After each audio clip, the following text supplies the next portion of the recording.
Lakers tumaas ang tsansa sa championship matapos ang trade kay Doncic. Mismong si LeBron hindi makapaniwala. LeBron pinagbintangan, nagalit sa isang reporter. De'Aaron Fox Spurs na habang Zach LaVine sa Kings. Ngunit bago ang lahat, kung gusto nyo ng pangmatagalang basketball shoes, New Curry 12, mabibili lamang sa halagang 3,100. I-click lamang ang link sa comment section. Sa isang blockbuster trade na tiyak na makakaapekto sa balance ng ilalakas sa Western Conference sa mga susunod na taon, na kumpleto ng Lakers, Mavericks at Jazz ang isang 3-team trade na nagpapadala kay Luka Doncic sa Los Angeles at kay Anthony Davis sa Dallas. Natanggap ng Lakers sina Doncic, Maxi Kleber at Markieff Morris mula sa Mavericks na nag-anunsyo ng trade nitong linggo ng araw. Nakuha naman ng Dallas sina Davis, Max Christie at ang 2029 first round pick from Lakers. Samantala, natanggap ng Jazz sina Jalen Hood-Schifino ang 2025 second round pick from LA Clippers and 2025 second round selection from Mavericks. Naniniwala ako na ang depensa ang nagdadala ng kampyonato, sinabi ni Mavericks General Manager Nico Harrison kay Tim McMahon ng ESPN. Ipinaliwanag ang motibasyon sa pagpapalit kay Doncic para kay Davis. Naniniwala ako na ang pagkuha ng isang all-defensive center at isang all-NBA player na may defensive mindset ay nagbibigay sa amin ng mas magandang pagkakataon. Nakatakda kaming manalo ngayon at sa hinaharap. Ayon sa mga source ng liga sa ESPN, ang Dallas ang nagpasimula ng trade talks ilang araw na ang nakalipas. May matagal ng relasyon sina Harrison at Rob Pelinka, ang Vice President ng Basketball Operations at General Manager ng Lakers, mula nang maging marketing manager ni Kobe Bryant si Harrison sa Nike at agent naman ni Bryant si Pelinka.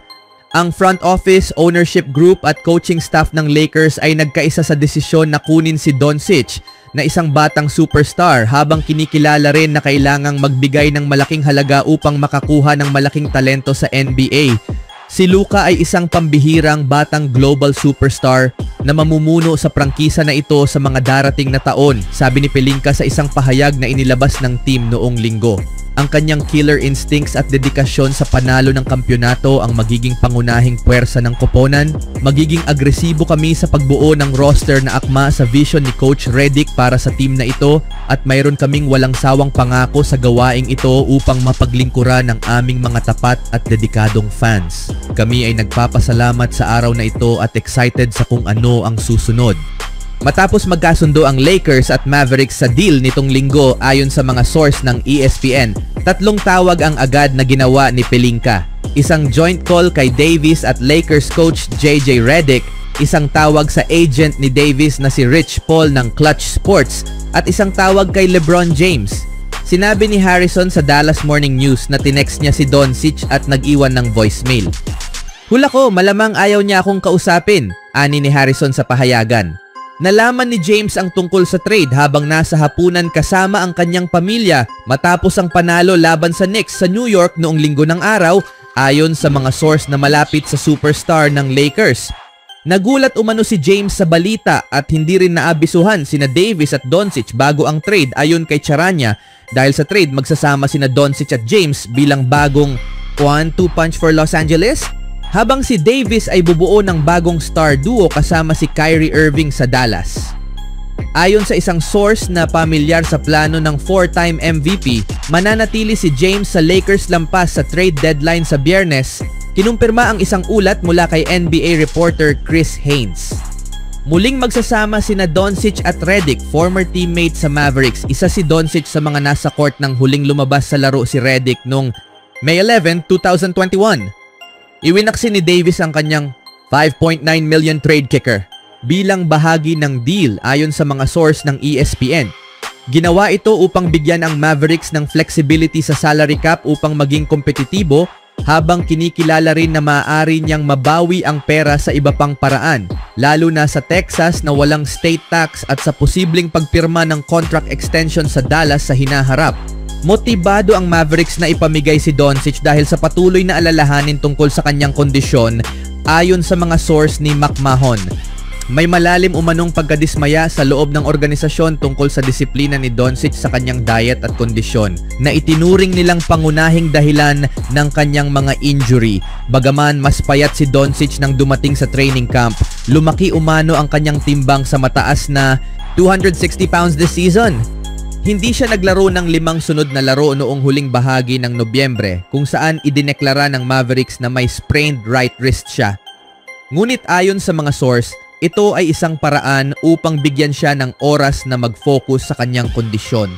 May katulad na sitwasyon din siyang naranasan sa simula ng 2022-23 season.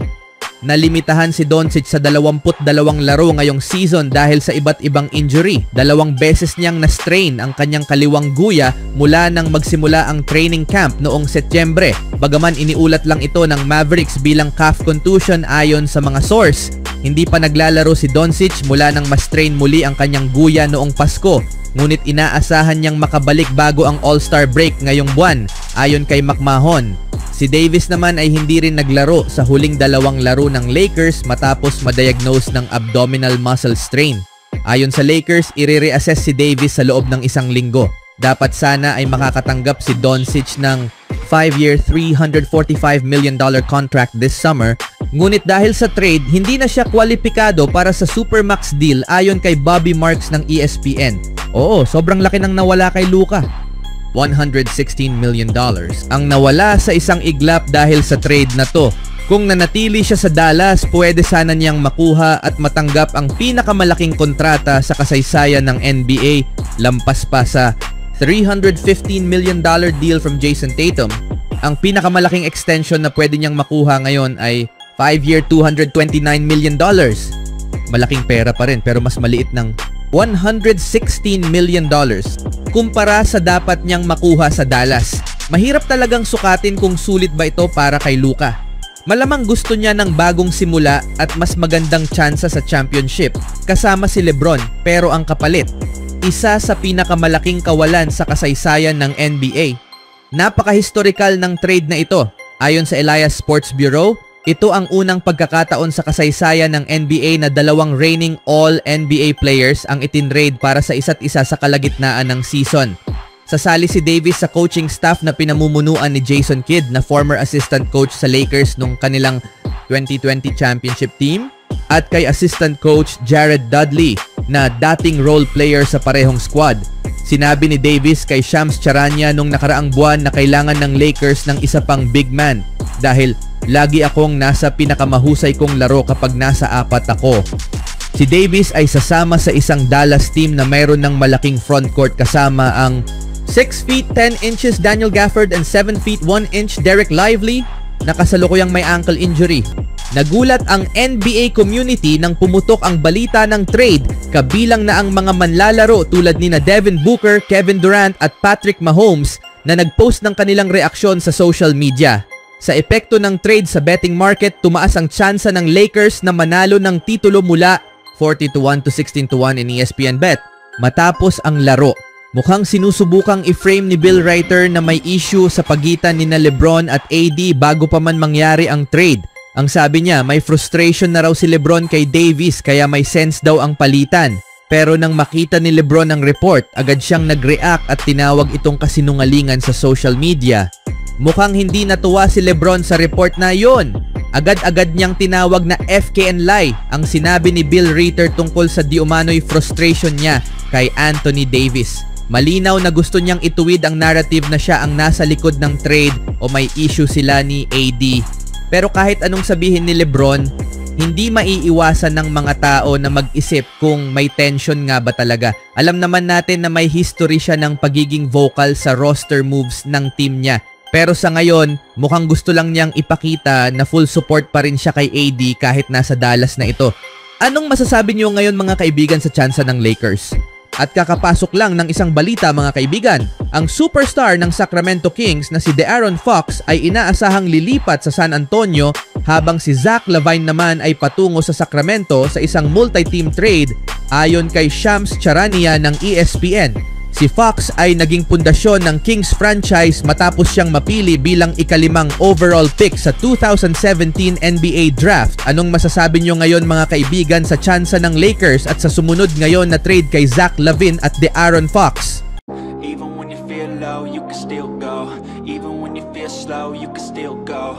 Even when there's no hope, you can still go. I never answer to no, man, I still go. Go, go.